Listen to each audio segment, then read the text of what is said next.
मीसा मेरा और मरियम का प्रोजेक्ट है। हमने जब आईएमसी में गायनी का डिपार्टमेंट स्टार्ट किया था तो हम सोचते थे कि हम लाहौर में या प्राइवेट प्रैक्टिस में गायनी का फेस चेंज करें। गायनी का फेस उसी वक्त चेंज हो सकता है जब हम पेशेंट को अपने डिसीजन मेकिंग में लें। ठीक है, हर घर में ये प्रॉब्लम है। हर घर में प्रॉब्लम तो मैं नहीं कहूँगी कि एक रिकरिंग स्टोरी है, कोई इवेंट है, किसी के घर में किसी ने सुन रखा है कि प्रेगनेंसी होती है, वो गायनेकोलॉजिस्ट के पास चेक करवाने के लिए जाते हैं। 9 मंथ्स गायनेकोलॉजिस्ट को वो देखते रहते हैं और वो उनको बताती रहती है कि हर चीज़ ठीक है, नॉर्मल है, नॉर्मल डिलीवरी हो जाएगी, एंड टाइम पे सिजेरियन होता है। ठीक है, फिर चूँकि सिजेरियन हो जाता है, वो अनएक्सपेक्टेड चीज़ है, एक मेजर सर्जिकल इंटरवेंशन है, तो बहुत सारे पेशेंट्स, बहुत सारे कपल्स अनलकी हो जाते हैं कि नॉर्मल डिलीवरी क्यों ना हो सके। डॉक्टर ने पैसे लेने के लिए चेंज कर दिया। वालेकुम अस्सलाम। क्या किया हमारे साथ डॉक्टर ने? आप लोग आ जाओ।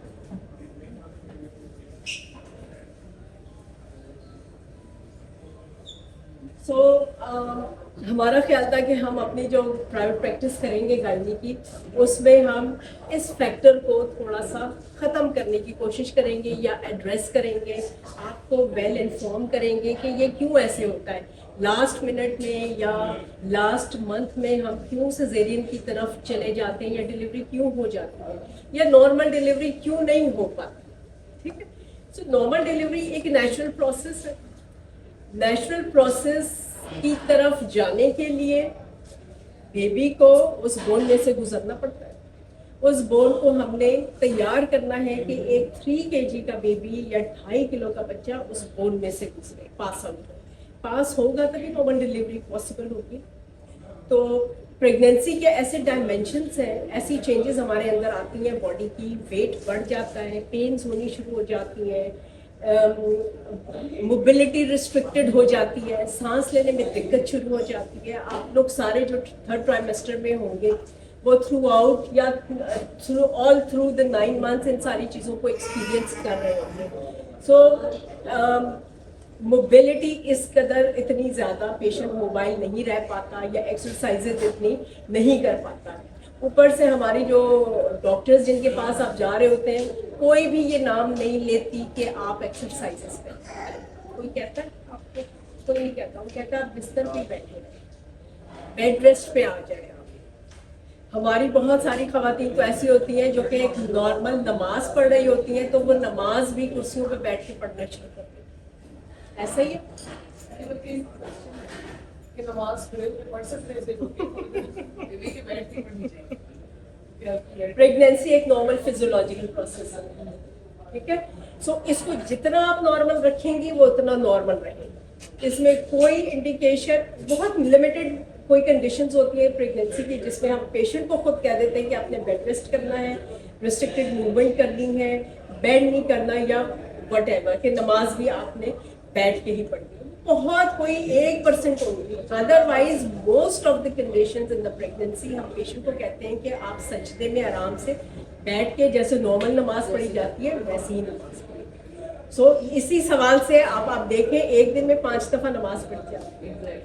हमारे घर वाले या हमने जो इधर उधर से सुना होता है, 5 दफ़ा आप उस एक एक्सरसाइज को भी आप ख़त्म करें, तो दूसरी एक्सरसाइज का तो छोड़ ही दें कि ये कॉन्सेप्ट ही पाकिस्तान में। सो हमने जब अपना मीसा बनाया था तो हमने कहा था हम ये सारे मिथ्स को ख़त्म करेंगे, पेशेंट्स को अपनी एक्सरसाइजेस के ऊपर लेकर आएंगे ताकि उनका पेल्विस हम इस काबिल कर सकें कि वो नॉर्मल बेबी के पास होने की एक नॉर्मल जगह बन सके और सिजेरियन सेक्शन के चांसेस उसमें कम से कम। ठीक है, सो हमारा विजन यही था कि हमने अपनी प्राइवेट प्रैक्टिस मीसा में पेशेंट सेंटर्ड केयर प्रोवाइड करनी है।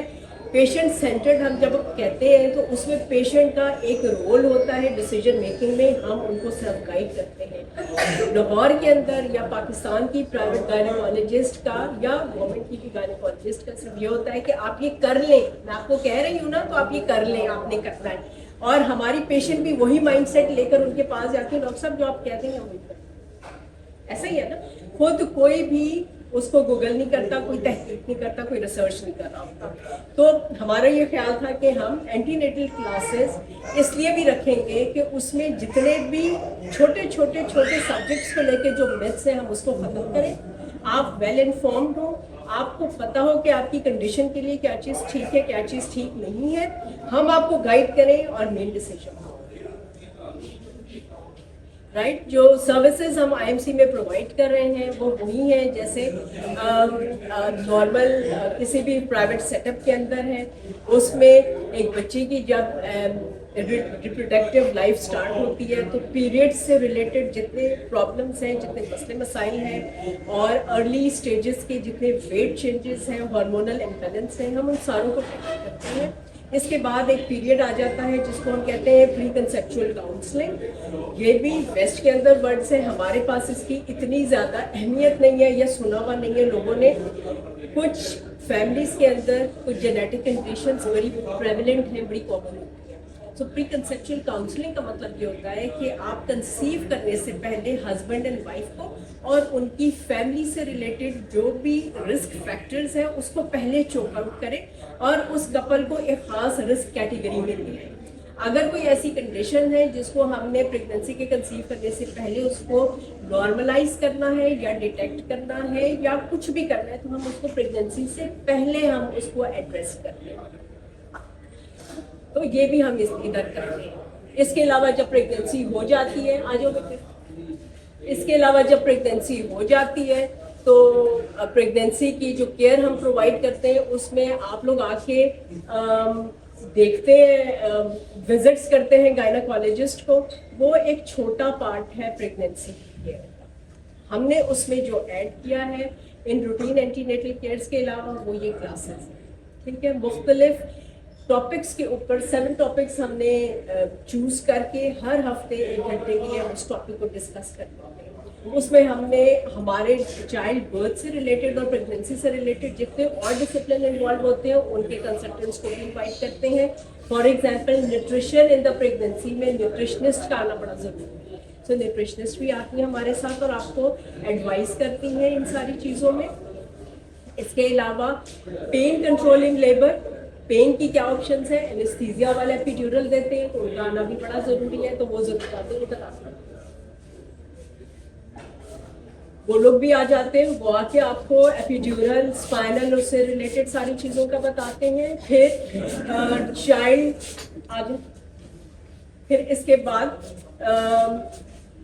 बेबी को कैसे आप लोगों ने टैकल करना है। बेबी पैदा हो गया, first few days very challenging, first month extremely challenge, ठीक है।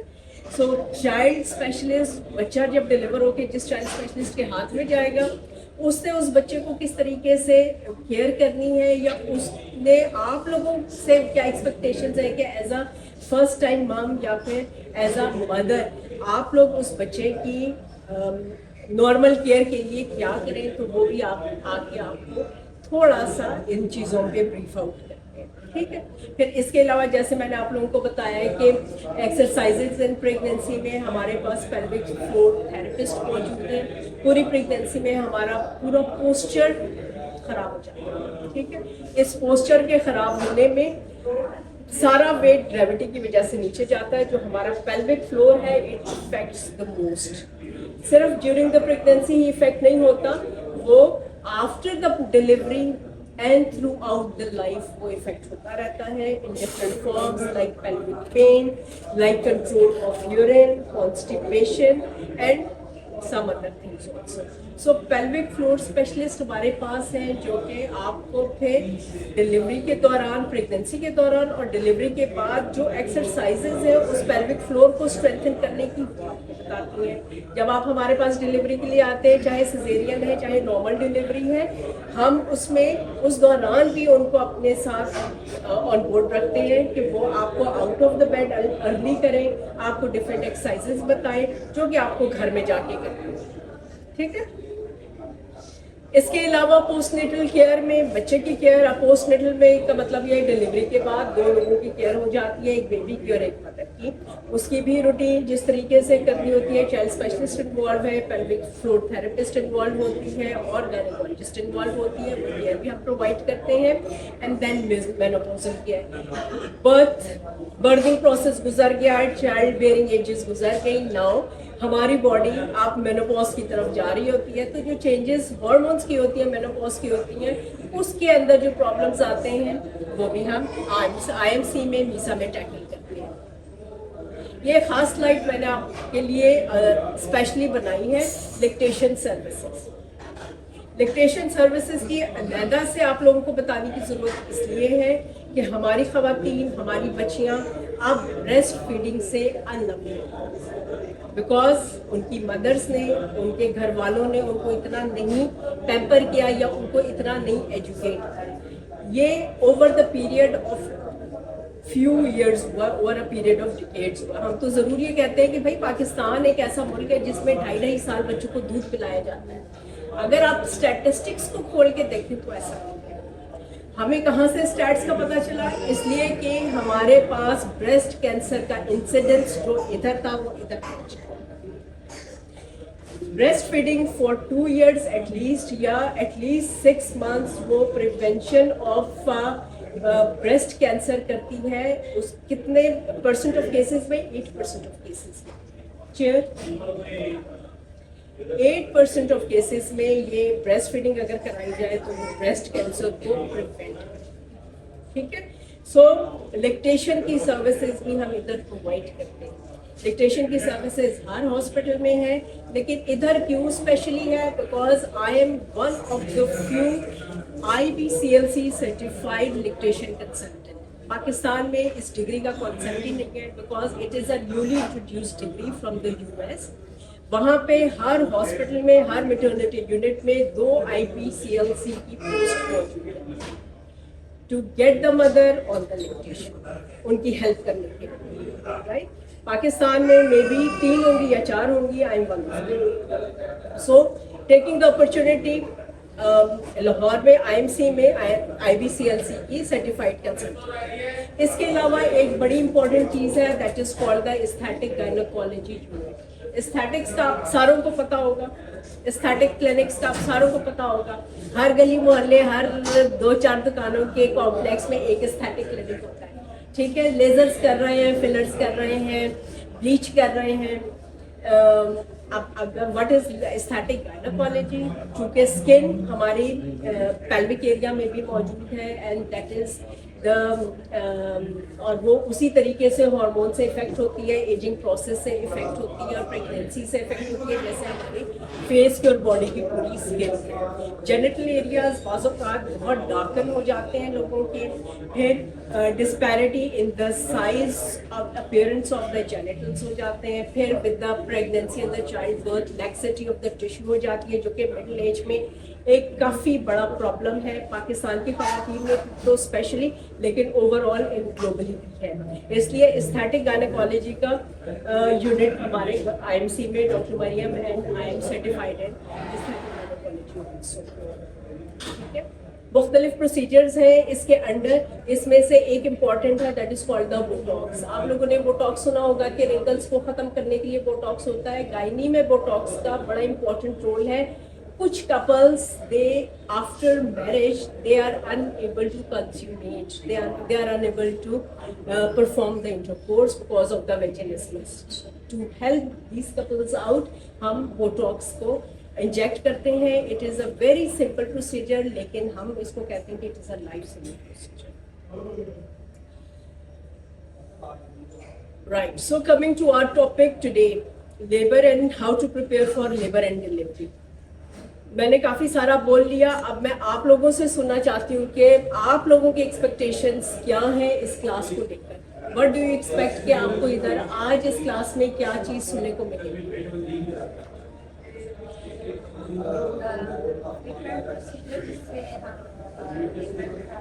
लेबर में जा सकते हैं, डिफरेंट प्रोसीजर्स, जी बिल्कुल। और कोई? आप लोग क्यों इतने सारे अटेंड करने आए हैं क्लास? पेन और क्या करेंगे? पेन कंट्रोल की क्या ऑप्शंस हैं लेबर में, जो कि सबसे स्केरी चीज है? How to avoid a C-section? How to avoid a C section, well done. और हर एक को पता है कि लेबर के साइन क्या होते हैं। आपको कब पता चलेगा आपने हॉस्पिटल कब जाना है लेबर में? नहीं पता होता। और इसके अलावा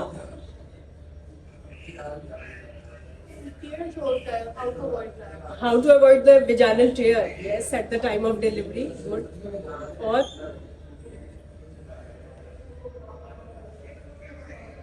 राइट, सो मैंने आपको इसमें थोड़ी सी लेबर की ओरिएंटेशन देनी है, लेबर का प्रोसेस क्या है, उसके सिम्टम्स क्या हैं। जिस वक्त आप हमारे पास आ जाते हैं लेबर में, हम आपको दाखिल करते हैं, आप लोगों को ये पता होना चाहिए कि हम आपके साथ क्या करें, what you expect actually कि what will happen with you in the labor during the labor, ठीक है। और इसके अलावा पेन कंट्रोल की क्या ऑप्शंस हैं, ठीक, नॉर्मल डिलीवरी के क्या तरीके हैं, या क्या किस तरीके से हम नॉर्मल डिलीवरी को मोर प्रेवलेंट कर सकते हैं, और सिजेरियन से कैसे बचा जा सकता है, ठीक है। सो ये सारी चीज़ें मैं आपको बताऊंगी। सो मैं आपको इसमें स्टार्ट करते हैं हम कि स्टार्ट ऑफ लेबर क्या होता है, ठीक है। आप लोगों का क्या ख्याल है, क्या है start of labour?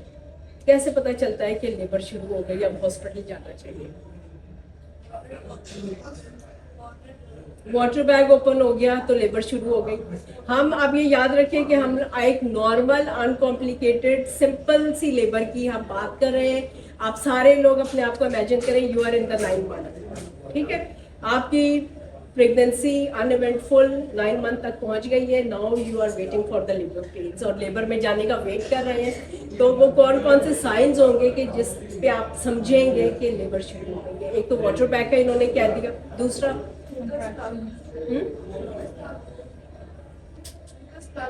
Mucus plug release होता है, this is one of the sign of labour. Contractions आती हैं in the form of pains. और what is the other sign of labour? थोड़ी सी ब्लीडिंग होती है जरूर, उससे लोग बहुत परेशान हो जाते हैं, स्केयर हो जाते हैं कि ब्लीडिंग स्टार्ट हो गई है, तो अब हमने पता नहीं क्या हो गया हमारे साथ। That is a normal sign of labour, ठीक है। और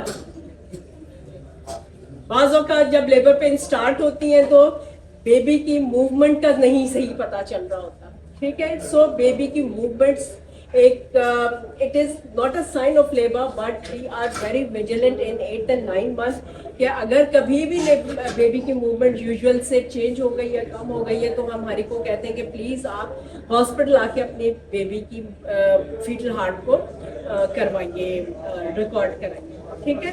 सो recognising the start of labour. और लेबर कब स्टार्ट होगी? 9 मंथ जब शुरू होता है तब से लेकर जब 9 मंथ एंड होता है, किसी भी टाइम पे लेबर स्टार्ट हो सकती है। No one can predict. हम लोग आपको देते हैं estimated date of delivery, EDD जिसको हम कहते हैं, that is not the confirm date of delivery. सारे रिसर्च से ये पता चला है कि जो EDD है इस पे actually only 30 to 35% of the patient delivery. Majority of the patient deliver before the EDD, and a small proportion delivers after the EDD is passed, ठीक है। So expected date हमारे पास सिर्फ हमने एक कट लगाना है, एक लाइन ड्रॉ करनी है कि भाई इस डेट के ऊपर 9 मंथ्स कंप्लीट हो, ठीक है। दैट इज नॉट नेसेसरली कि आप लोग कहें कि नहीं अभी तो मेरी डेट ऑफ डिलीवरी दूर है, मैं नहीं अब लेबर पे जा सकती। ऐसा नहीं है। जैसे 9 मंथ स्टार्ट होता है उस वक्त आप किसी भी टाइम पे आप लेबर में जा सकते हैं। सो म्यूकस प्लग का रिलीज करना, it is a common sign of the labour. ऐसा नहीं होता कि म्यूकस प्लग रिलीज होगा और आपको पता चलेगा हाँ मेरा म्यूकस प्लग रिलीज हो गया, ऐसा नहीं है। म्यूकस प्लग होता क्या है? सर्विक्स में एक जेलेटिनस सा जेली लाइक सा मटेरियल होता है, क्योंकि सर्विक्स अब लूज हो रही है, ओपन होने की कोशिश कर रही है नॉर्मल लेबर के लिए, तो वो जो फंसा हुआ प्लग होता है वो स्पेल आउट हो जाता है। It can How much before delivery? Like same day होता है या कुछ दिन पहले? वो मैं आपको बताने लगी हूँ। ऐसा नहीं होता कि एक पूरा प्लग रिलीज हो और आपको पता चल जाए। It can release in episodes, it can release it can start releasing from the 8th month से स्टार्ट रिलीज होना शुरू हो सकता है, क्योंकि क्रैम्प्स आने शुरू हो जाते हैं, बाज़ लोगों की सर्विक्स वैसे ही लूजन होनी शुरू हो जाती है, सो म्यूकस प्लग उसमें रिलीज हो सकता है, ठीक है। और बाज़ लोगों को 4, 5, 6 दफ़ा थोड़ा थोड़ा जेली लाइक मटेरियल रिलीज होता है, वो म्यूकस प्लग भी है, ठीक है। इन एपिसोड्स हो सकता है, बाज़ लोगों को बिल्कुल भी पता नहीं चलता कि म्यूकस प्लग तो रिलीज है, ठीक है, या रिलीज हुआ आप लोगों ने नोटिस ही नहीं किया, राइट। सो अगर आपका म्यूकस प्लग रिलीज हो गया, आपने नोटिस कर लिया एक जेली लाइक सा प्लग रिलीज हुआ है, this is a sign of labour, but इसका मतलब ये नहीं है कि आप भाग के आप अस्पताल में घर पे बैठ के वेट करें, right. Other science of labour का वेट करें, ये क्या है, पेन्स आ रही, ठीक है। सो कॉन्ट्रैक्शंस या लेबर पेन्स, हर एक की परसेप्शन ऑफ पेन डिफरेंट है, मेरी परसेप्शन ऑफ पेन डिफरेंट है, इनकी परसेप्शन ऑफ पेन डिफरेंट है। एक कोई कहता है लेबर पेन बहुत ज्यादा सख्त है, मुझसे बर्दाश्त ही नहीं हो रही, मैंने मर जाना, दूसरी वही लेबर पेन्स को विदाउट एपिड्यूरल बर्दाश्त करके डिलीवरीज कर रही है, राइट। सो हर एक की ये डिफरेंट होती है और हर एक का एक्सपीरियंस ऑफ लेबर पेन मुख्तलिफ होता है। बाज़ लोगों की कहानियाँ इतनी स्केरी हैं कि वो अगले बंदे को भी खौफनाकी में और परेशान कर सकते हैं। आपने इधर उधर की कोई स्टोरी नहीं सुनी, बिकॉज आपका अपना पेन का थ्रेशोल्ड है और आपकी अपनी परसेप्शन है, किसी और की बेस के ऊपर अपनी कहानी को बिल्ड आपने नहीं करना, ठीक है। सो लेबर पेन्स मुख्तलिफ तरीकों से स्टार्ट होती है, आपका यूट्रस टाइटन होना शुरू होगा, हार्ड फील होना शुरू होगा, ठीक है। स्टार्ट में आपको लगेगा कि आपका सांस रोक रहा है, हार्ड हो रही है कोई चीज़ और रिलैक्स हो रही है, फर्स्ट टाइम मंथ्स को ये पता ही नहीं चलता कि ये लेबर पेन्स आ रही हैं, कॉन्ट्रैक्शंस ऐसे शुरू होती हैं, या स्टार्ट ही पेनफुल तरीके से, आप लोग इधर आके बैठ जाते ना, स्टार्ट ही पेनफुल तरीके से होनी शुरू हो जाती हैं कि हार्ड हुआ एक्सट्रीम पेन आ रही, हार्ड हुआ बहुत ज़्यादा आपको पेन फील हुआ, ठीक है। बाज़ लोगों की पहले बैक स्टार्ट होती है और फिर वो फ्रंट पे आती है, बाज़ों का फ्रंट से बैक पे लेबर पेन जाती है, बाज़ लोगों की लोअर डाउन से स्टार्ट होके ऊपर आती है, बाज़ औकात ये फंडस से ऊपर से शुरू होके नीचे जाती है, हर एक की डिफरेंट है, ठीक है। सो होता क्या है, टमी हार्डन होगी, सॉफ्टन होगी, हार्ड होगी, सॉफ्ट होगी, पेनफुल होगी, रिलैक्सेशन, फिर पेन आएगी थोड़ी सी, फिर आप रिलैक्स हो जाएंगे, इसी तरीके से बैकिंग, ठीक। सो और ये रेगुलर पीरियड में ये रेगुलर होती हैं और फिर ख़त्म हो जाती हैं, रेगुलरली ये रेगुलर इंटरवल पे आएंगी और ख़त्म होगी, और पेन को कॉन्ट्रैक्शन को अल्लाह ताला बिल्ड करता है ताकि आपका स्टेमिना डेवलप हो। ऐसा नहीं होता कि स्ट्रॉन्ग पेन आनी फैलने से शुरू हो जाए, आहिस्ता आहिस्ता इसकी इंटेंसिटी इंक्रीज होती है ताकि आपकी पेशेंस एंड आपकी टॉलरेंस को वो स्टेमिना को बिल्डअप करे, ठीक है। सो हर एक की परसेप्शन ऑफ पेन डिफरेंट होती है, बाज़ लोगों को पेन फील ही होती है जैसे पीरियड्स के क्रैम्प्स हैं और बट थोड़ी सी इससे, ठीक है, राइट। ये क्या चीज़ है, वाटर बैग, ठीक है, लाइटर या वाटर बैग या एम्नियोटिक फ्लूइड, आपका पता नहीं चला, पैंट्स सारी वेट हो गई, पता नहीं चला, अंडरगारमेंट्स और आपकी बेडशीट, आप सोए हुए थे, आपको लगा कि यूपी, आपको पता ही नहीं चला, आपका यूरिन पास हो गया, ठीक, आप खड़े हुए आपने देखा वो नीचे से सारा पानी पानी आ गया। So these are classical sign of the ruptured membranes, कोई पेन नहीं थी या सिर्फ बैकेट थी या पेन्स आ रही थी, पेन के दौरान मेम्ब्रेन्स रप्चर हो गई। सो मेम्ब्रेन्स का रप्चर होना, वाटर बैग का ओपन होना with pain, without pain, it is one of the common sign of labour, ठीक है। आपने इसको इग्नोर नहीं करना, बिकॉज जैसे ही आपको ये गलत फहमी भी हो रही है ना, शक भी पड़ रहा है कि वाटर बैग ओपन हो गया, you will not sit at home, you have to come to the hospital. आप हमें फ़ोन करके पूछते हैं कि मुझे लग रहा वाटर बैग ओपन हो गया, सो जब तक हम आपको एग्जामिन नहीं कर लेंगे हम आपको ये कंफर्म नहीं बता सकते कि हाँ जी, ठीक है। सो आपको हर सूरत में, चाहे आपको शक भी है ना कि इतना तो वेट नहीं हुआ लेकिन थोड़ा थोड़ा तो यूजुअल से तो ज़्यादा ही है, वाटर लाइक ही है, तो लग रहा है कि हो गया है, तो फिर भी आपने आके एग्जामिन ही करना है, ठीक, रात का कोई भी टाइम हो, दिन का, सुबह का, you have immediately to come to the hospital to get the check. क्यों? इसकी एक तो हमने ये कंफर्म करना है, दूसरा अगर वाटर बैग ओपन हो गया है it will expose the baby towards the external infection. हमने फौरन आपको एंटीबायोटिक स्टार्ट करा दी ताकि हम बेबी को उस इन्फेक्शन से बचा सकें और फिर आपकी डिलीवरी को हम फौरन प्लान करें। ऐसा नहीं है कि हम वाटर बैग ओपन तो हो गया, पेन्स नहीं आ रही तो आपको हम नेचुरल लेबर पेन्स के इंतजार में 3-4 दिन छोड़ दें, ऐसा because of the risk of infection. ठीक है, हमने आपको इंड्यूस करना ही करना है। मोस्ट ऑफ द टाइम तो लेबर पेन्स खुद ही स्टार्ट हो जाती हैं, लेकिन अगर ना स्टार्ट हो तो हम इंड्यूस करते हैं। ठीक, इससे रिलेटेड कोई क्वेश्चन है आप लोगों का? अगर एक साल से वाटर का ब्रेक हुआ तो फिर भी मतलब फिर आना जरूरी है कि वी शुड वेट? नहीं, पेन्स के दौरान कब आना है वो मैं भी आके आपको बताती हूँ। इंड्यूस कैसे होता है? इंडक्शन का भी मैं आगे आपको बताती हूँ। कोई इतना दूर है कि वो इतनी जल्दी नहीं आ सकता, जैसे आप बताएं कि एंटीबायोटिक्स फौरन स्टार्ट कर ली, फिर क्या तो जितनी जल्दी भी आप घर से निकलेंगे कम से कम पहुंच ही जाएंगे घंटे के अंदर अंदर। आउट ऑफ सिटी से आना? आपने जब भी आउट ऑफ सिटी से भी आना है तो आपने फौरन निकल जाना। कहने का मतलब आपको ये है कि आपने घर पे फिर आपने वेट नहीं करना, चाहे आपका ट्रैवल टाइम कितना ही क्यों ना हो। बहुत सारे हमारे पेशेंट्स होते हैं सब आपके सियालकोट के, गुजरांवाला के, बहुत दूर से भी आ रहे होते हैं। सो अनएक्सपेक्टेडली कभी वाटर बैग ओपन हो गया तो हम उनसे कहते हैं जिस वक्त भी आपको है ना आप बस निकल आइए। रास्ते में जितना भी टाइम गुजरे वो तो अनअवॉइडेबल है ना, right. So what to do ये मैंने आपको बता दिया कि आपने फौरन हॉस्पिटल आना है। यहाँ पे हम आपको चेक करेंगे, इसको कंफर्म करेंगे या इसको रिफ्यूट करेंगे कि आपका वाटर बैग ओपन नहीं है या विजाइनल इन्फेक्शन ही है, और बेबी की हार्ट बीट को और सीटीजी को हम देखेंगे कि बेबी ठीक है या नहीं ठीक है। ठीक है, so when should I go to hospital? आप लोगों में से बहुत सारे लोगों का क्वेश्चन है ये। अगर आपकी पहली डिलीवरी है और आपको पेन्स आनी शुरू हो गई है, ठीक है, और आप करीब ही कहीं पे रहते हैं 30 मिनट्स लाइक दिस, इतने डिस्टेंस पे ही रहते हैं, तो जब आपको कॉन्ट्रैक्शंस एवरी 5 मिनट्स आ रही हो और आते हुए उसको 1 घंटा हो जाए, then you should come to the hospital.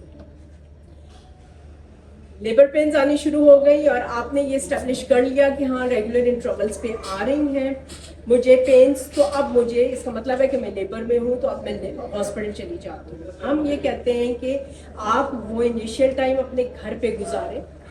False labour भी होती है और एक्टिव लेबर भी होती है। एक्टिव लेबर एक्चुअली स्टार्ट्स जब आपकी सर्विक्स ओपन हो जाए 4 सेंटीमीटर्स और 5 सेंटीमीटर्स एंड बियॉन्ड, तब होती है एक्टिव लेबर।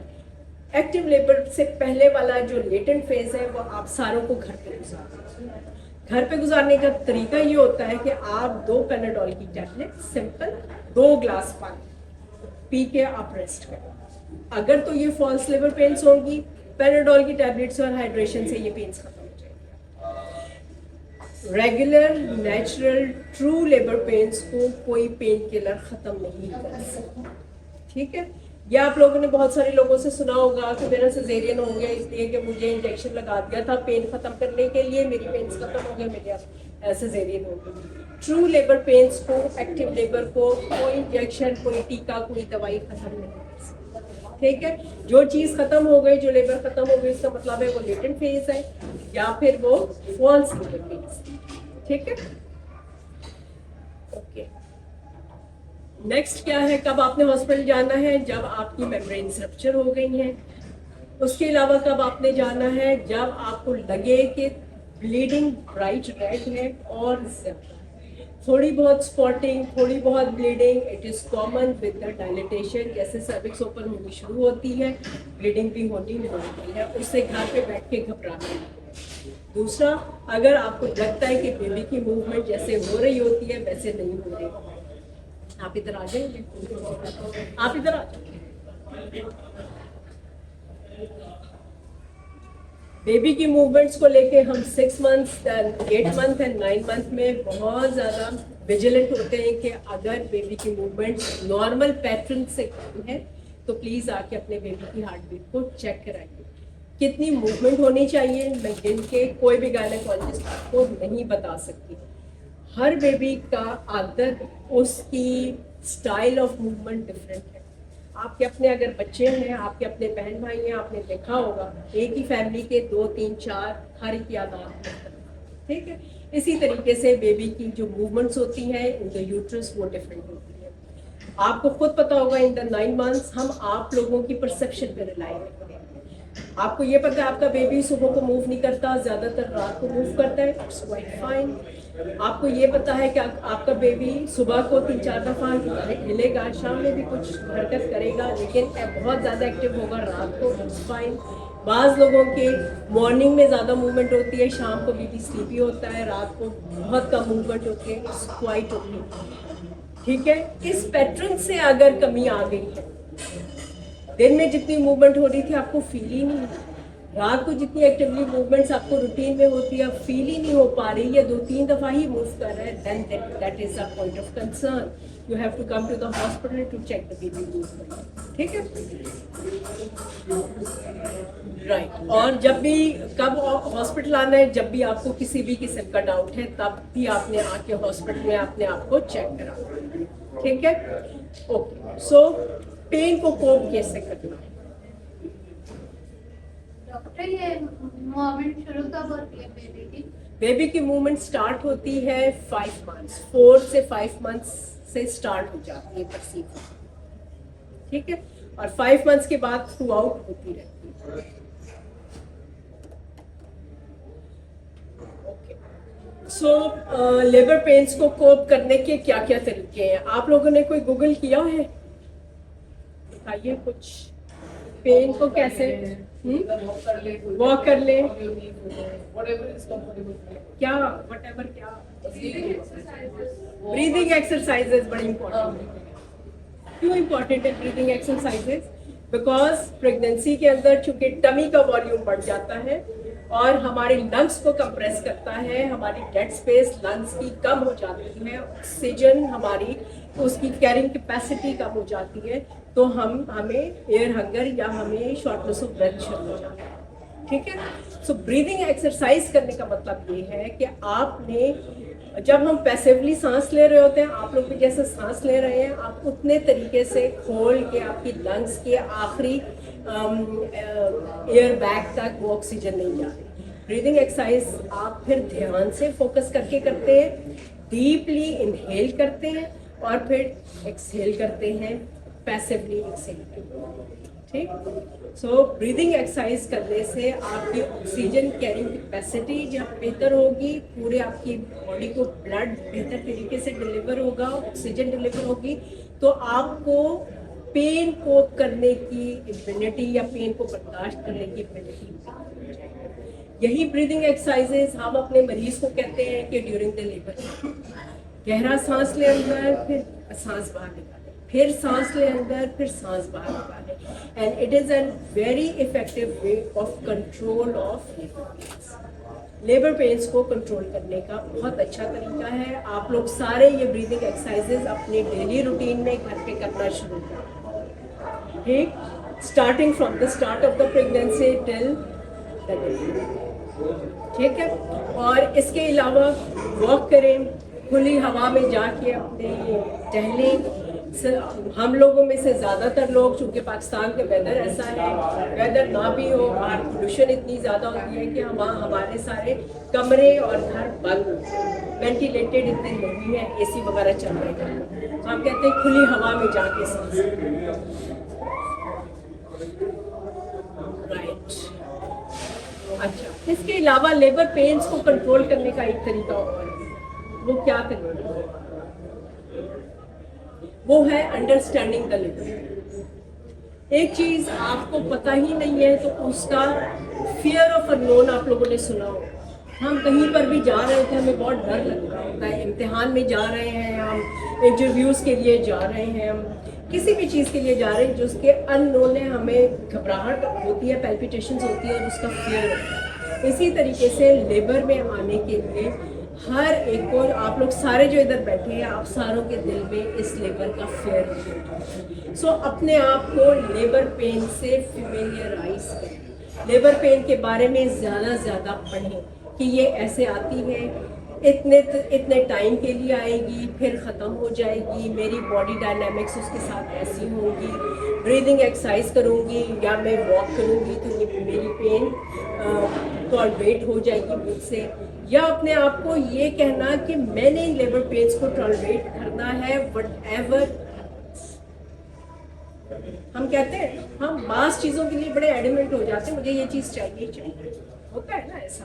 सो अगर हमारी बहुत सी ऐसी पेशेंट्स हैं, वो कहती है मैं नॉर्मल डिलीवरी कराऊंगी, no matter what the labour pains are intense और वेरी हार्ड टू, मैं सपोर्ट ले लूँगी, पेन किलर्स ले लूँगी, या मैं नहीं लूँगी एपिड्यूरल, लेकिन मैं नॉर्मल डिलीवरी करूँगी। और हमारे पास ऐसा हुआ है, यंग बच्चियाँ, first time moms, they did not took epidural and they coped the labor pains extremely well. If you're having regular delivery without any C-section, right, and then you eat, they tell you to eat to kind of like energize yourself to get ready for the pushing part. Well, how does that affect you if you have to get like an epidural or anesthesia? When we give epidural or anesthesia, most of the time, then the patient will not be able to walk. The patient will be bound to the bed after the anesthesia or epidural is given. What happens? Can you eat before or you're not? During the epidural, before the epidural, for the normal delivery, yes. You can eat, you can drink. Let's say you don't know if you're gonna have an emergency C-section. But for the cesarean section, What happens? My question is, what happens if you eat?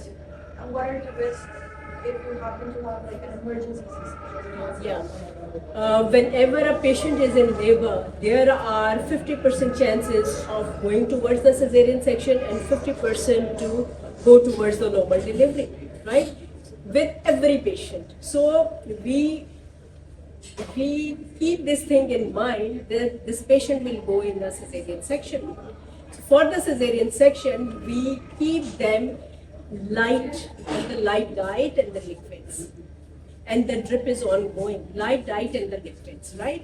And the method of anesthesia which we administer and which we prefer is the spinal one, not the general anesthesia. So for the general anesthesia, the anesthesia people, they want nil by mouth for at least 6 hours. But for the spinal, this duration is reduced to 3 or 4 hours like this. Okay. Right. Okay. So pain को cope करने का एक और तरीका क्या है? अपने साथ एक बर्थ कंपेनियन रखें. Birth companion is not necessarily the husband. कोई भी हो सकता है. वेस्ट में तो कंबाइंड फैमिली सिस्टम्स का है ही नहीं है, तो उनकी फ्रेंड्स हो सकती हैं, डॉलर्स हो सकते हैं, कोई नर्स हो सकती है. But whoever the partner is, the partner should be of a positive energy place. आपकी कोई ऐसी रिश्तेदार आपके साथ ना हो जो आपको डराए, आपको ये ना कहे मेरी तो लेबर पेन से मुझे तो आई नहीं कि तुम्हें इतनी ज़्यादा महसूस हो रही है, आपको गिल्टी फीलिंग ना कराए. ठीक है, ऐसा बर्थ कंपेनियन होना चाहिए जो आपको सपोर्ट करे और आपको उस प्रोसेस में से लेकर नॉर्मल डिलीवरी की तरफ लेकर जाए और आपको इनकरेज करे. जब हमारे पास पेशेंट एक लेबर पेन में आता है तो वो होली डिपेंडेंट होता है हम पे. उस वक्त उसके हवास बिल्कुल कि कहीं से भी एक लफ्ज वो डिस्करेजमेंट का सुन लेता है ना, उसके दिमाग में स्टक हो जाता है, मेरा सिजेरियन होने लगा. ऐसा ही है ना, ऐसा. सो आपने अपना बर्थ कंपेनियन बहुत चूज करके रखना है. अगर हस्बैंड्स ने उनको कंपनी करना है लेबर में, please support them for the positive. Support करेंगे तो वो नॉर्मल डिलीवरी की तरफ जाएंगे. हमारी कोशिश होती है normal first duration of the first delivery जो किताबों में लिखी है, that is 12 to 14 hours. Active labour के अभी फेज के ये घंटे. एक्टिव लेबर फ्रॉम 5 सेंटीमीटर्स के आवर्स इसमें है 12 to 14. सो इन 12 से 14 घंटों में अगर आपका कंपेनियन अच्छा होगा तभी आप ये टाइम पास कर सकते हैं.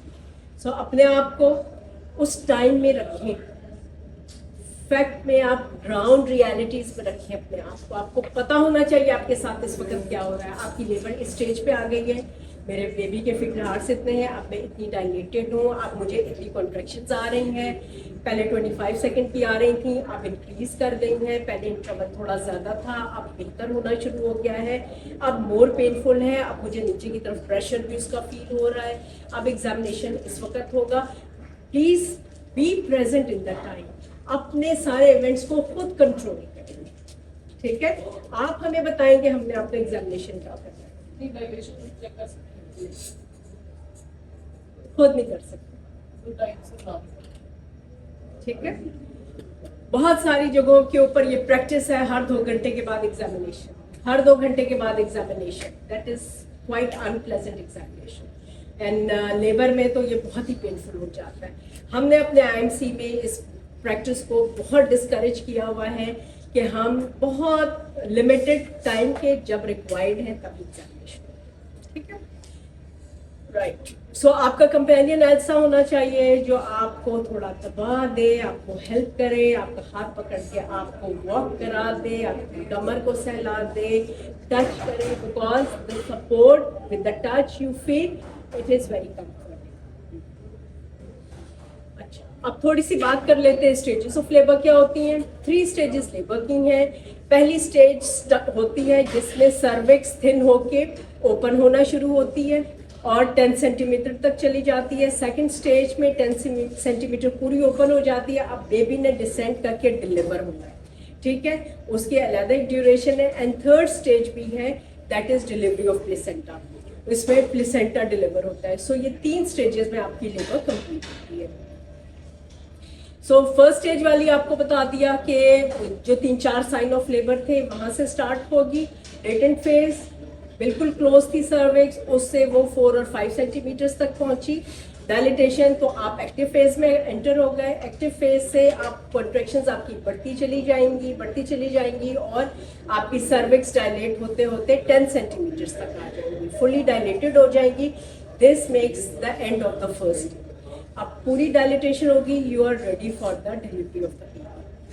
उस डिलीवरी ऑफ द जैसे ही 10 सेंटीमीटर डायलेट हुई, आपने ये एक्सपेक्ट नहीं करना कि अगली ही पुश में मेरा बेबी आ जाएगा, ऐसा नहीं है। 10 सेंटीमीटर से लेकर डिलीवरी वो पूरी विजाइना में बेबी के हेड ने पास होना है। वो डिफरेंट रोटेशन के मैनूवर्स होते हैं एंड इट टेक्स टाइम। कितना टाइम लग सकता है? First time delivery without epidural 2 hours, 10 centimetres के बाद 2 आवर्स, ठीक है। अगर आपने एपिड्यूरल भी लिया हुआ है देन 3 आवर्स आप नॉर्मल, 3 आवर्स, ठीक है। सो जब बेबी डिलीवर हो गया, इसके बाद हम थोड़ा सा वेट करते हैं। प्लेसेंटा हमने रिमूव किया, प्लेसेंटा आउट होता है and this completes the delivery process, ठीक है। ये देखिए इसकी ग्राफिकल प्रेजेंटेशन में आपको थोड़ी सी बता दूं।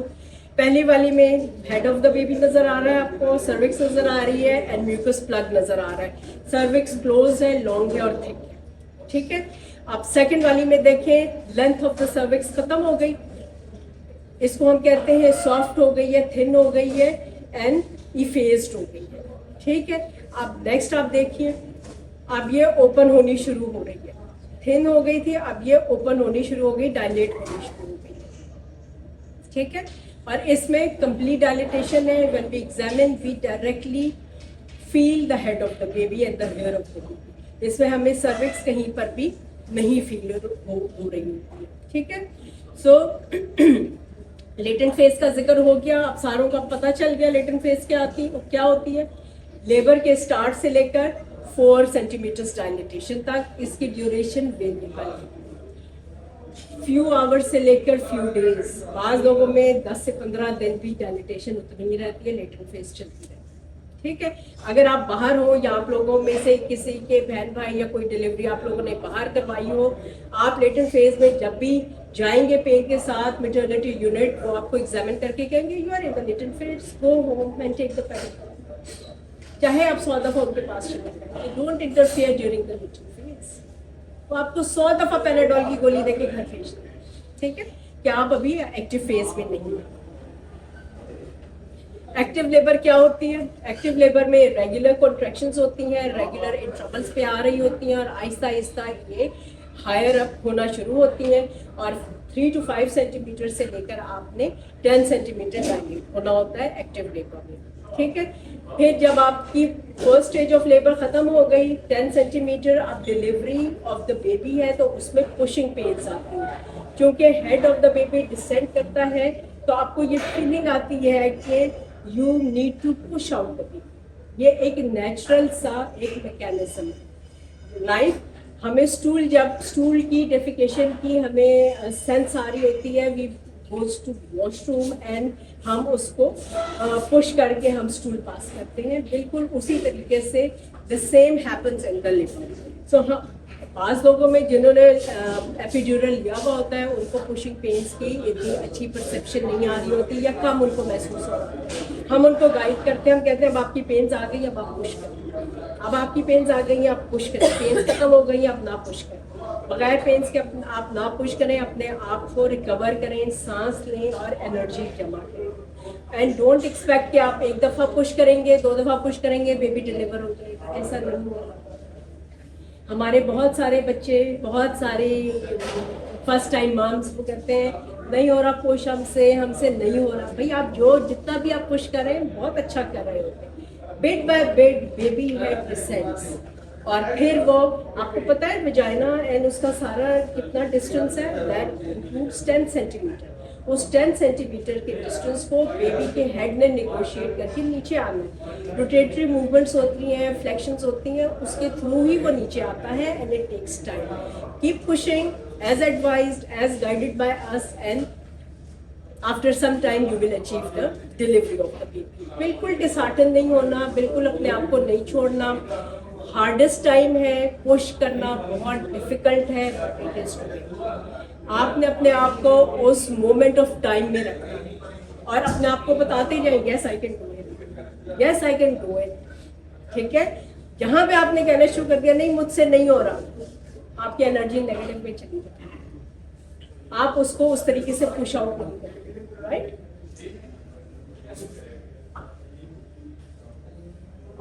Okay, so possible pushing positions,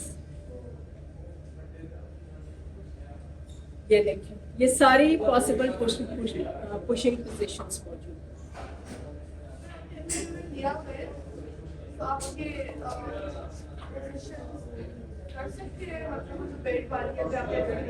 हाँ कर सकते हैं। एपिड्यूरल में सिर्फ आप चल फिर ही नहीं सकते, otherwise change of posture, bending down वो आप कर सकते हैं, ऑल फोर्स पे जा सकते हैं, साइड लाइन हो सकती है। सो ये देखें बेबी इस तरीके से बर्थिंग के नाल में से पास होता है एंड बेबी आउट करता है। This is a side view. उसने अपने आप पूरे बदन को स्क्वीज करके निकलना होता है इतने नैरो वजाइना में से। और बहुत सारी पोजीशन एपिड्यूरल के साथ ज्यादातर पॉसिबल नहीं होती, लेकिन बाज़ औक़ात हम बनवाते हैं, मैं बनवाती हूँ, लोग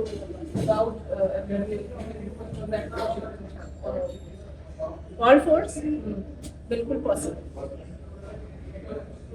so third stage is the delivery of placenta. वो मैंने आपको बता दिया था, बेबी डिलीवर हुआ, थोड़ी देर के लिए कॉन्ट्रैक्शंस खत्म हुई एंड कॉन्ट्रैक्शंस विल रिकम, दोबारा पेन्स आनी शुरू होंगी, but that is not that painful कि आपको बर्थिंग पेन्स थी वैसी नहीं, बट उन्हीं जैसी होती हैं लेकिन लेस इंटेंस होती है और वही लाइक बेबी प्लेसेंटा को भी एक्सपेल आउट करती है, ठीक है,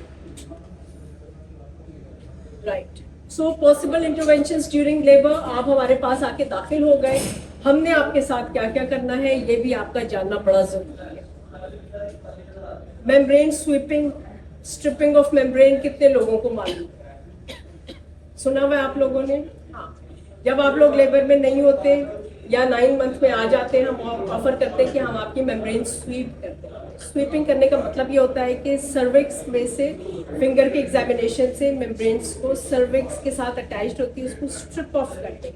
उसका फ़ायदा क्या होता है कि prostaglandin the hormone of the labour वो आहिस्ता आहिस्ता रिलीज होना शुरू होता है ऐसा बिल्कुल नहीं है कि हमने आज आपकी मेम्ब्रेन स्वीप की और 2 घंटे के बाद आप लेबर में चली गए। बहुत स्लो सा प्रोसेस है। नेचुरल बर्थिंग हार्मोन को चूंकि रिलीज करता है, तो ये एक natural way of induction of labour होता है, ठीक है। और ये 2 से 3 या 4 दिन में इफेक्टिव होता है। बहुत सारे लोगों में एक स्वीप के अलावा हम 2-2, 3-3, 4-4 दफा भी उनको स्वीप करते हैं, ठीक है। So membrane sweeping at the time of admission भी हो सकती है। अगर आपकी लेबर, आप एक्टिव लेबर में नहीं आए, 2 सेंटीमीटर्स है या 1 सेंटीमीटर्स है, वट तो हम मेम्ब्रेन स्वीप कर सकते हैं। इंडक्शन ऑफ लेबर आपने पूछा था कि इंड्यूस हम कैसे करते हैं। इंडक्शन का मतलब है कि नेचुरल पेन्स नहीं आ रही हैं या अभी आप लेबर में नहीं है and you need to deliver the baby, तो हम फिर आर्टिफिशियली लेबर पेन्स को इंड्यूस करते हैं बाय सम मेडिकेशंस, ठीक है। किस तरीके से हम करते हैं? या तो मेडिकेशन हम आपको खिला देते हैं या फिर विजाइना में प्लेस कर देते हैं एट रेगुलर इंटरवल, राइट। बाज़ औक़ात आप लेबर में चली गई, एक्टिव लेबर हो गई, आप 4, 5, 6 सेंटीमीटर्स डायलेटेड है। इसके बाद हम एक्सपेक्ट कर रहे थे कि आपके नेक्स्ट एग्जामिनेशन में आप 7, 8 सेंटीमीटर्स डायलेट होंगे, बट आपकी पेन्स वियर ऑफ होनी शुरू हो गई। बजाय इसके कि बढ़ती या उतनी सस्टेन रहती, आपकी पेन्स कम होनी शुरू हो गई हैं, तो हम फिर उस लेबर को स्टिमुलेट करते हैं। कैसे? सिंटो की ड्रिप के अंदर सिंट्रोसिनॉल का इंजेक्शन डाल के उसको थोड़ा सा पोटेंशिएट करते हैं। लेकिन ये हम ड्रॉप वाइज काउंट करके करते हैं एंड एवरी 15 मिनट्स या 30 मिनट्स उसको स्टेप अप करते हैं और साथ साथ बेबी की हार्ट बीट हम देखते रहते हैं। Monitoring the baby health. जैसे ही आप हमारे पास लिवर में आते हैं, हम CTG मशीन आपकी टमी के ऊपर आती है, दैट इज मैंडेटरी। ह्यूमैंडेटरी होता है। बहुत सारे लोग कह रहे होते हैं कि it's a nuisance for us, बहुत टाइट लग रहा है, अनकंफर्टेबल लग रहा है, बट बेबी की हार्ट बीट को देखने का इसके अलावा हमारे पास अब कोई रास्ता नहीं है, तो हमें ये करना ही करना है। मिनट टू मिनट बेबी की हार्ट बीट को देखना क्यों इम्पोर्टेंट है? 9 महीने तो हमने आपको ये कह दिया कि आपकी डिलीवरी नॉर्मल होगी, हर चीज़ नॉर्मल है, but what we can not predict in the first 8 month और स्टार्ट ऑफ द लेबर कि आपके बेबी की हार्ट बीट लेबर पेन्स के साथ कैसे बिहेव करेगी, हम प्रिडिक्ट नहीं कर सकते। हम सिर्फ उसी वक्त ये प्रिडिक्ट कर सकते हैं जब हम हर सेकेंड उस बच्चे की मूवमेंट को, फीटल हार्ट बीट को हम मॉनिटर करेंगे। बाज़ औक़ात लेबर पेन्स आनी शुरू होती हैं, बेबी की हार्ट बीट और फिर रिकवर करती है, फिर पेन आई, फिर बेबी की हार्ट बीट गिरी और फिर इमीडिएटली रिकवर करती है, ठीक है। सो क्वाड कंप्रेशन है, यूट्रस ने बेबी को हक कर लिया है, so for the time being oxygen towards the baby brain is stopped, उसकी वजह से हार्ट बीट कम हो रही है, ठीक है। लेकिन अगर ये प्रोलॉन्ग हार्ट बीट कम हो रही है या स्टार्ट ऑफ द लेबर में अभी आप एक्टिव लेबर में गए नहीं हैं, 3 सेंटीमीटर्स हैं या 2 सेंटीमीटर्स हैं या 4 सेंटीमीटर्स है और आपके बेबी की हार्ट बीट इतनी डिप डाउन कर रही है, 12 घंटे हम कैसे कंप्रोमाइज बेबी के साथ गुजारेंगे? Then we immediately decide to go for caesarean section, ठीक है। दूसरी चीज़ जो हम प्रिडिक्ट नहीं कर सकते, that is passing the baby stool, meconium जिसको कहते हैं। हमें नहीं पता कि बेबी स्टूल करेगा या नहीं करेगा, वी कैन नॉट। कुछ कंडीशंस हैं जिसमें high risk of passing meconium है, जैसे ऑब्स्टेट्रिक पॉलिस्टेसिस। ऐसा नहीं होता कि पॉलिस्टेसिस है 100% बेबी मेकोनियम पास कर देगा, लेकिन ज़्यादातर लोगों में कर देता है, वो हमें पता है। लेकिन नॉर्मल कंडीशंस, नॉर्मल प्रेगनेंसी में भी किसी टाइम पे बेबी अंडर स्ट्रेस आके स्टूल पास करता है and once baby passes the stools, फिर वो इनहेल करने का और उसके लंग्स में जाके जमने का चांस होता है। तो हम वो लंबी लेबर की ट्रायल के हक में नहीं होते, हम फौरन सिजेरियन पे चलते हैं, ठीक है। पता कैसे चलता है कि फास्ट करती है? पता सिर्फ एक तरीके से चलता है, जब हमने बेबी का वाटर बैग उठाया।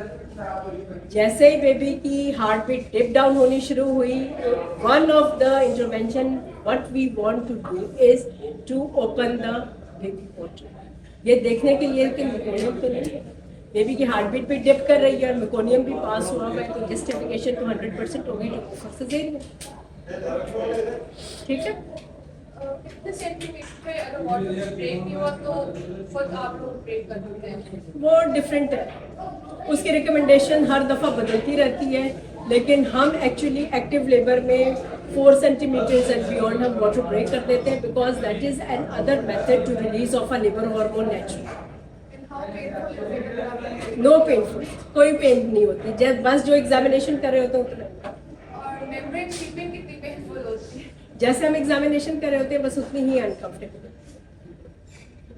ठीक है, राइट। और हम क्या कर सकते हैं, जब आप हमारे पास आएंगे हम पेन की मेडिकेशन आपको दे सकते हैं।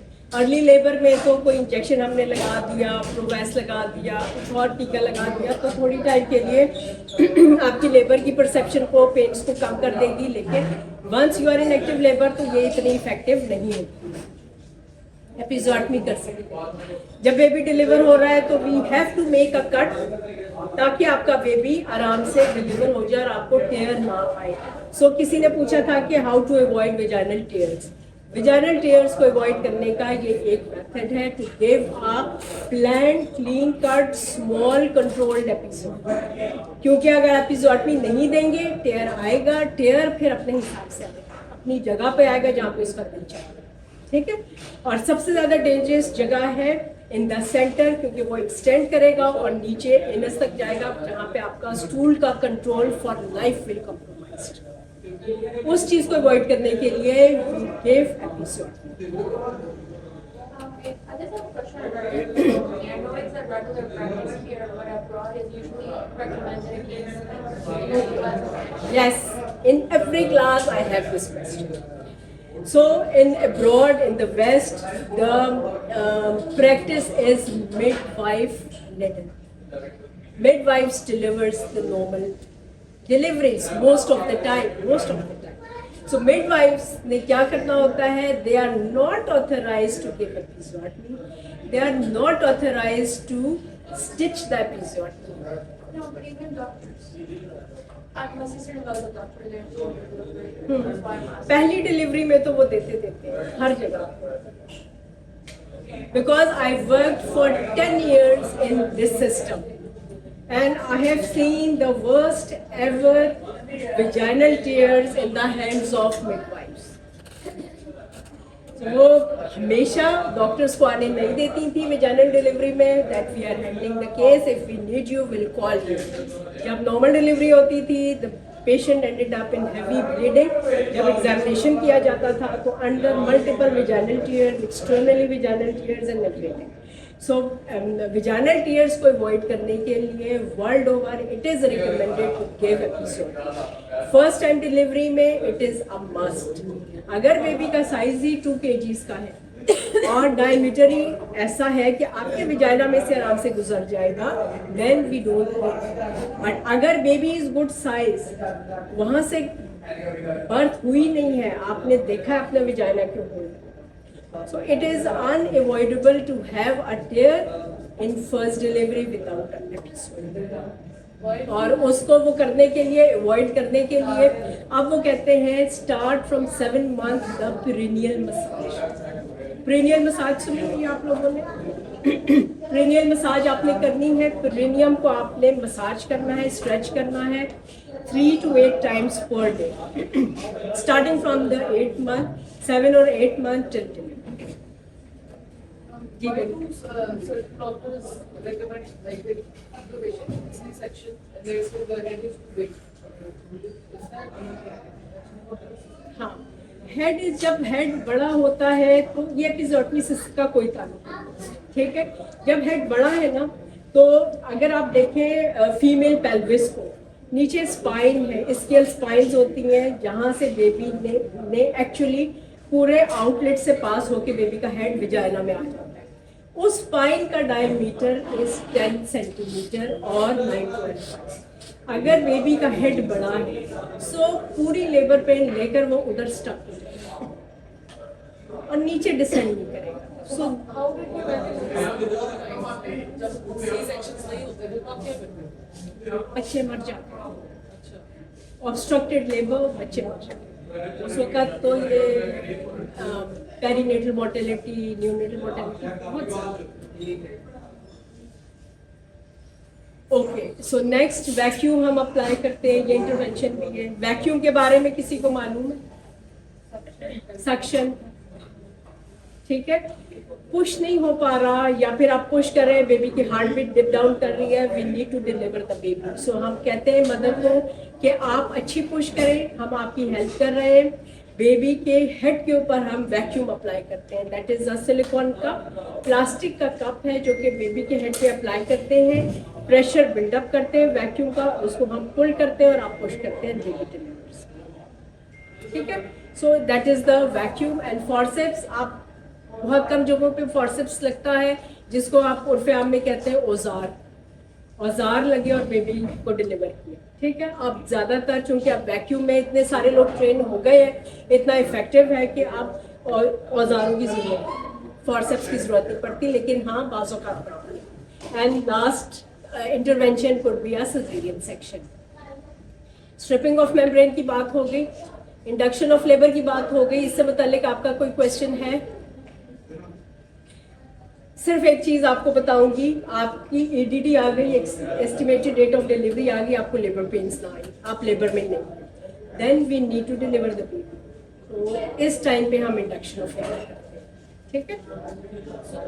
You said sometimes when later phase is happening, so they send you back for weeks also. So it starts after the water phase. Right? Later phase, it starts after the water phase. So it can still go up to 3 weeks after that.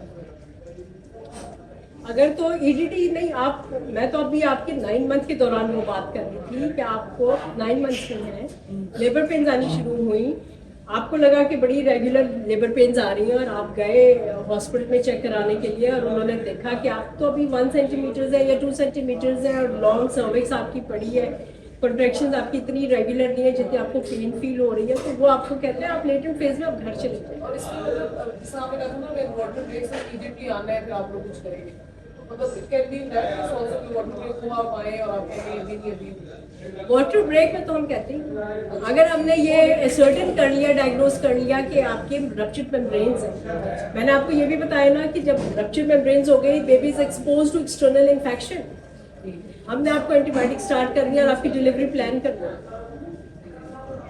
ठीक है। Method of inductions, या तो हम गोली खिला देंगे या फिर विजाइनली रख देंगे। डायबिटीज में जल्दी क्यों इंड्यूस करते हैं? जब डायबिटीज होती है, चाहे कंट्रोल्ड है चाहे अनकंट्रोल्ड है, one of the greatest and highest risk is the death of the baby without notification of the baby. अंदर ही यूट्रस में बेबी की हार्ट बीट रुक जाए। सो उस चीज़ को अवॉइड करने के लिए हम जैसे ही बेबी 9 मंथ में प्रेगनेंसी पहुंचती है, 37, 38 या 39 वीक्स में हम इंड्यूस कर देते हैं। हम नेचुरल लेबर पेन्स का टाइम वेट नहीं करते, इतने टाइम तक आ गई, अदरवाइज 38 वीक्स में इंड्यूस करके, ताकि आपके हाथ में आपका जिंदा बच्चा हो। और जो नेटल कॉर्ड होती है, तो उसमें क्या रिस्क? कोई रिस्क नहीं है, अल्ट्रासाउंड वाले लिख देते हैं और आपको बता भी देते हैं ताकि आप लोग फिर घर जाके सोएं ना, ठीक है। ये अल्ट्रासाउंड की फाइंडिंग है। अब आप सोचें कि अल्ट्रासाउंड ऊपर से टमी के ऊपर प्रोब रखी है, बेबी नीचे है, अब बेबी के इधर चाहे कॉर्ड्स पड़ी हुई है, पूरा इंसर्कल नहीं कर रही, लेकिन वो तो यही दिखा रहा है ना कि कॉर्ड अराउंड द नेक है। सो ये फॉल्स होता है ज्यादातर टाइम में। अगर कोई इंसर्कल कर भी रही है तो इंसर्कल कैसे हुई? बेबी ने मूव किया और वो कॉर्ड उसके गले के लिए था, बेबी दोबारा मूव करेगा वो कॉर्ड निकल जाएगा। हम इस चीज को इतना ज्यादा लिफ्ट नहीं कराते। उन्होंने लिख दिया अच्छा कॉर्ड अराउंड द नेक है, okay fine, that is not a reason for caesarean section कि 3-4 लूप्स एंड कॉर्ड्स हैं, टाइट है, ये करें वो करें, टाइट हो ही नहीं सकते। जब बच्चा पैदा हुआ, कभी आपने बेबी को हाथ लगाया? किस कदर स्लिपरी एंड जेल लाइक का होता है बेबी। सो ये वाली चीजें भी बहुत टाइट नहीं हो। और बेबी की heartbeat throughout the labour pains को देखने का मकसद ही ये होता है कि अगर हमें ये भी पता है कि अल्ट्रासाउंड पे कॉर्ड अराउंड द नेक है कि कहीं वो स्ट्रैंगुलेट तो नहीं कर रही, but most of the cases वो स्ट्रैंगुलेट नहीं कर रही। राइट, स्टिमुलेटिंग लेबर का आपको मैंने बता दिया कि लेबर पेन्स कम हो गई थी लेबर में, तो हमने ड्रिप्स स्टार्ट कर दी। वो ड्रॉप वाइज हम उसको मॉनिटर करके आपकी लेबर्स को ज़्यादा कर देते हैं। बेबी की हेल्थ को मॉनिटर हम CTG से करते हैं, जो कि हमने प्रोब लगाया वो होता है, दैट इज़ लाइक दिस। ठीक है, इससे परेशान नहीं होना, ये बेबी की हेल्थ के लिए बड़ी इंपॉर्टेंट चीज़ है। Right tip of coping the childbirth pain, मैंने आपको बता दिया, कोई अच्छा सा पार्टनर होना चाहिए। अपने आप को बिल्कुल काम रखिए, पता होना चाहिए आपको, इंटरेस्ट योर सेल्फ, अपने ऊपर अपना ट्रस्ट होना चाहिए आपका। बिल्कुल आप उस मोमेंट में रहें कि अब आपके साथ हो क्या रहा है और नेक्स्ट स्टेप क्या होगा ज़्यादा। ठीक है, चले फिरें, एक्सरसाइज करें। Birthing ball, this is the birthing ball. अगर किसी ने नहीं देखी हुई तो जैसे ही लेबर में लोग आ जाते हैं, ये पड़ी हुई, जैसे ही हमारे पास लेबर में पेशेंट्स आते हैं हम उनको बर्डिंग बॉल देते हैं कि आप इसके ऊपर बैठे, आप अपनी मूवमेंट्स को इस तरीके से करें कि मैक्सिमम डायमीटर पेल्विस का ओपन हो और हेड अपने नॉर्मल डायरेक्शन में नीचे आके फिक्स हो या फिर रोटेट। ठीक है, अपने आप को रिलैक्स रखिए। शावर भी ले सकते हैं, खा पी भी सकते हैं, बातें शातें करें, अपने आप को रिलैक्स रखें, पैनिक होने की ज़रूरत बिल्कुल भी नहीं। ठीक, ये बर्डिंग बॉल पे वो मुख्तलिफ तरीके से एक्सरसाइजेस कर रहे हैं। मिड वाली पिक्चर को देखिए, लेबर हो रही है ऑल फोर्स पोजीशन में, हस्बैंड, मिडवाइफ्स, नर्सेज वो सारी हेल्प आउट कर रही हैं। ठीक है, पेन मेडिकेशन का जिक्र हो गया, एपिड्यूरल, एंटोनॉक्स के बारे में किसी ने सुना?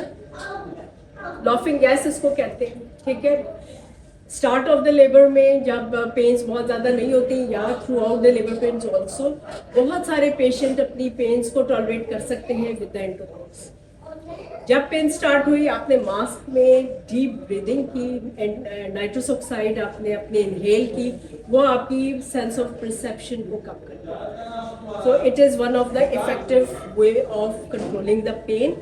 हर प्राइवेट हॉस्पिटल में नहीं है, कुछ में है, IMC उनमें से एक हॉस्पिटल है जिसमें मौजूद। एपिड्यूरल, थोड़ी सी बात, आपकी बैक में हम एक कैथेटर बिल्कुल प्लास्टिक का, नॉट द नीडल का, प्लास्टिक का कैथेटर इंजेक्ट करके उसको इधर से हम टाई अप कर देते हैं और उसी के थ्रू हमने अगर कोई इंजेक्शन देनी है, कोई ड्रिप लगानी है, उसी के थ्रू लगाते हैं। ये आपकी बैकबोन के अंदर नहीं जाती, ये in front of the nerves, जहाँ से नर्व्स निकल रही होती हैं, जो हमारी लोअर टमी को सप्लाई करती है, वो वहाँ पे मेडिकेशन डिलीवर करती है और वो उधर से नम करती है। ठीक है, इससे डरने की ज़रूरत नहीं है, ये आपको फॉर लाइफ बैकएक में नहीं मुब्तला करती। पाकिस्तान में ये बहुत कॉमन है। किसके? एपिड्यूरल के मुख्तलिफ साइड इफ़ेक्ट्स हैं बेटे।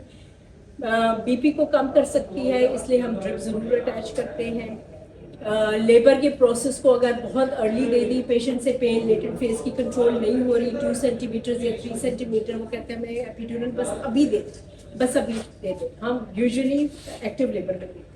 अर्ली अगर हम एपिड्यूरल दे देते हैं तो उनकी लेबर थोड़ी सी लंबी चली जाए।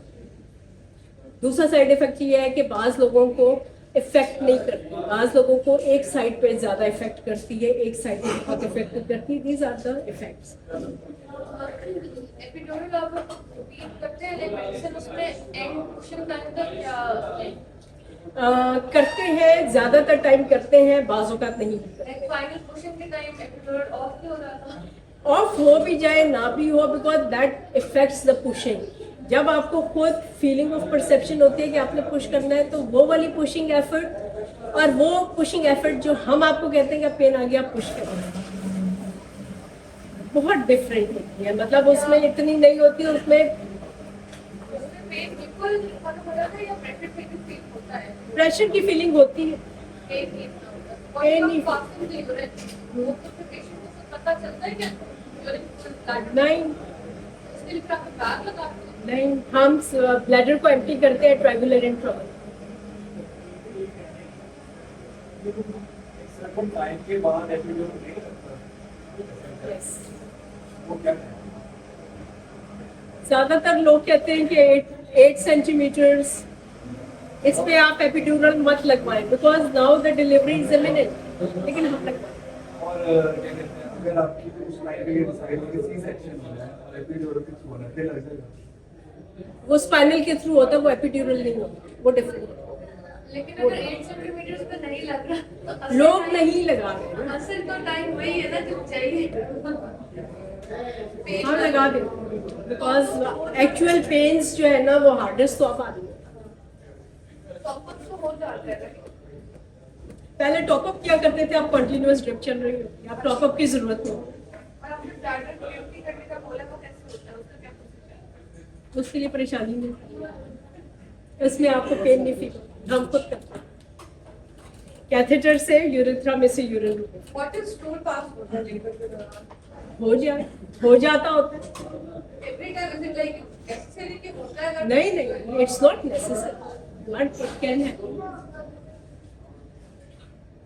इंटरलॉक्स के बारे में मैंने आपको बता दिया, इस किस्म का मास्क होता है, ठीक है, जिससे आप उसमें इनहेल करते हैं ड्यूरिंग द लेबर पेन्स और आप टॉलरेट कर सकते हैं। ये देखें डिलीवरी होगी, जैसे डिलीवरी होगी हम बेबी आपको दे देंगे, आपकी टमी पे रखेंगे। आप प्लीज अपने बेबी को टच करें उसी वक्त। पेशेंट इतनी एग्जॉस्ट होती है, हमारी पाकिस्तानी माएँ एक्चुअली वो इतनी एग्जॉस्ट होती हैं और इतना स्ट्रेस से गुजरी होती है, वो कहती हैं कि मैंने बच्चा नहीं देखा। स्किन टू स्किन सुना हुआ आप लोगों ने? तो स्किन टू स्किन का मतलब ये है कि the touch of the baby skin to the mother skin immediately after golden hour होता है। वो ब्रेस्ट फीडिंग के लिए। स्किन टू स्किन बेबी का हार्ट बीट नॉर्मलाइज होगी, उसकी ब्रीदिंग नॉर्मलाइज होगी, बेबी का टेम्परेचर मेंटेन होगा, बेबी को अपनी मदर की फील आएगी, स्किन से वो उसको देखेंगे, फील करेंगे, स्मेल ऑफ द स्किन को फील करेंगे, ठीक है। इसलिए स्किन टू स्किन होना बहुत ज़रूरी है। अपने बेबी को ज़रूर होल्ड करें, अपने बेबी को टच करें, उसको देखें, उसकी आंखों में आंखें डालें, उसको पता चले ये है मेरी माँ। पता तो उसको होता है, but the baby needs the support. 9 महीने वो आपके यूट्रस में ऐसे कडल रहा है, आप ऑल ऑफ अ सडन वो डिलीवरी के बाद वो कहते हैं मैं कहाँ आ गया, किस दुनिया में। So baby need the skin to skin support, ठीक है। What about skin to skin with the father? Skin to skin with the father भी बड़ा इंपॉर्टेंट है। Like after the 2 hours or within the 2 hours? Before the 2 hours in the normal delivery it is possible, होना चाहिए। Pre term babies जो pre mature babies होते हैं ना, उसमें तो हम वो कैंगरू मदर केयर फादर के साथ भी कराते हैं। बच्चे को माँ की स्किन के साथ के अलावा अगर माँ नहीं करवा पा रही तो कुछ टाइम फादर भी कराए, ठीक है जी। सो हम जैसे ही डिलीवरी के बाद बेबी स्किन टू स्किन आपको दिलवाते हैं तो हम एक्सपेक्ट करते हैं कि फर्स्ट लैच बेबी करे। बेबी सीखा हुआ नहीं आया कि उसने कैसे सकल करना, ठीक है। Baby will struggle and you have to give time to ये वाला, this is the first reflex the baby will develop, और उसके दिमाग में ये रह जाएगा this is the method I will get the food. ये वाला टाइम खत्म हो गया। ज्यादातर हॉस्पिटल्स के अंदर क्या होता है, बेबी डिलीवर हुआ, इसके बाद पीट्स में चला गया, इसके बाद नर्सरी में चला गया, 24 घंटे के बाद माँ के पास आया। उन्होंने मॉनिटरिंग के नाम पे वो 24 घंटे बेबी को अलग रखा। हमने यहाँ पे इस चीज़ को स्ट्रिक्टली हमने प्रोहिबिट किया हुआ है। हाँ, मॉनिटरिंग इज इम्पॉर्टेंट, बेबी की हर चीज़ हमने देखनी है, बट इन बिटवीन जब जब टाइम हो, हर 2 घंटे में, हर 15 मिनट में बच्चे को माँ के पास लाते हैं ताकि वो सकल करे। ड्रॉप वाइज मिल्क आएगा, मिल्क फ्लो आउट नहीं होगा फॉर फर्स्ट 5 डेज। इस चीज़ को भी प्लीज़ अपने जहन में बिठाइए। कोलोस्ट्रम है पहले 5 दिनों में, उसकी क्वालिटी मैटर्स करती है, क्वांटिटी मैटर नहीं करती। Colostrum is whole antibodies and whole fat source for the food for the baby, ठीक है। सो कोलोस्ट्रम के अलावा पहले 5 दिन बच्चे को कुछ नहीं देना, ना पानी, ना घुट्टी, ना दूध, ना कुछ। जितना एक कतरा भी निकल रहा है उस बच्चे की इतनी सी टमी के लिए वो इनफ है, हमेशा से ही इनफ है, right. So if you expect कि आपने बेबी को फीड कराना शुरू किया है और बेबी ने फीड करना शुरू कर भी दिया है और अब आपका फीड आना शुरू हो गया, ऐसा नहीं होगा। बहुत सारे जगहों से आप लोगों को ये सुनने को मिलेगा, आपका तो फीड ही नहीं आया, फीड ही नहीं आ रहा, दूध ही नहीं उतर रहा, तो बेबी को फीडर पे ला दे इसलिए कि ये भूखा है, वो रो रहा है। बेबी ने अपनी हर नीड के लिए रोना है, उसने करवट भी चेंज करनी है उसने रोना, उसने बेड भी लेना है तो उसने रोना। ठीक है, सिर्फ ये नहीं है कि बेबी भूखा है तो रोना, वो हर चीज के लिए, उसको मम चाहिए उसने रोना है, राइट। सो फीड ड्रॉप वाइज आएगा, बेबी की हंगर क्यूज को देख कर ही आएगा, उसके अकॉर्डिंगली 1 ड्रॉप के लिहाज से आएगा, वो बेबी के लिए quite enough. How long will that be? 5 days, 3 to 5 days में फ्लो आउट होना शुरू होगा if you continue doing latching. अगर आपने उसको फीडर इंट्रोड्यूस कर दिया, फिर बच्चे के लिए बड़ा मुश्किल फैसला, आपने बच्चे को मुश्किल में डाल दिया है कि वो फीडर के निपल को रिकग्नाइज करे as a source of feed या मदर की ब्रेस्ट के निपल को रिकग्नाइज। फीडर के निपल को रिकग्नाइज करना इसलिए आसान है कि वो घट घट घट पी जाता है उसमें से। ठीक है, आप खुद टच करके देखें, दोनों की स्ट्रक्चर डिफरेंट है, दोनों की फील डिफरेंट है, इसको कहते हैं निपल कंफ्यूजन। सो बच्चे को निपल कंफ्यूजन में मत डालिए। एक एक ड्रॉप के साथ दोनों ब्रेस्ट में से ड्रॉप्स आएंगे, वो बेबी की नीड के लिए बहुत काफ़ी है। हर 15 मिनट, हर घंटा, हर 2 घंटा बटे। ठीक है, अपने आप को बच्चे के रोने का आदी बनाना है, वो माए नहीं बनना आप लोगों ने कि बच्चा रो रहा है तो फल्ला पता नहीं क्या होगा। Now you are mothers, you should dictate the baby, not the baby dictates you. ठीक है, राइट। सो दिस स्लाइड्स आपसे बहुत सारे लोगों के पास ही होगी। हमने हॉस्पिटल बैग्स की थोड़ी सी कॉम्पोजिशन मदर के लिए एंड बेबी के लिए बना के रखी है। These are the mandatory things in the 2 bags. 9 month के स्टार्ट होते ही हम कहते हैं आप बैग्स बना के अपनी गाड़ी में रखें। Any time you start having labour या कुछ भी आपको हॉस्पिटल जाना पड़े, आपको ये ना सोचना पड़े कि आपके बैग में क्या क्या चीज़ें होनी चाहिए। बैग्स बनाइए और अपनी गाड़ी में रखिए, और जैसे ही आपने जाना है आपके साथ ही बैग्स होने चाहिए। ठीक है, थैंक यू।